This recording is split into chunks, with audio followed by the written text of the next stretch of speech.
ରବିବାରେ ତୁଳସୀ ତୋଳାଯାଏ ନାହିଁ କାହିଁକି ନା ସମସ୍ତେ ବି ଜାଣିଥିବେ ଯେ ରବିନାରାୟଣ ବ୍ରତ ବିଷୟରେ ସମସ୍ତେ ଜାଣିଛନ୍ତି।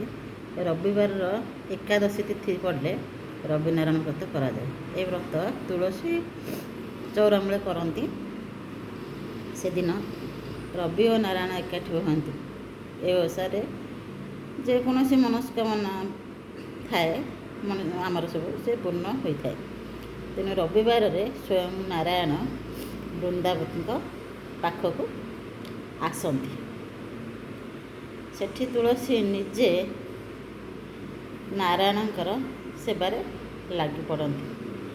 ତେଣୁ ଆମେମାନେ ଯଦି ସେଇ ରବିବାର ଦିନ ତୁଳସୀ ମା'ଙ୍କୁ ତାଙ୍କ ପତ୍ର ଛିଡ଼େଇବାକୁ ଆମେ ଯିବା, ତେବେ ତୁଳସୀ ତାଙ୍କ ପୂଜାରେ ବିଘ୍ନ ଆସିବ। ତେଣୁ ସେ ନିଶ୍ଚିନ୍ତ ଅଭିଶାପ ଦେବେ। ତେଣୁ ଆମେ ରବିବାର ତୁଳସୀ ତୋଳିବା ନାହିଁ।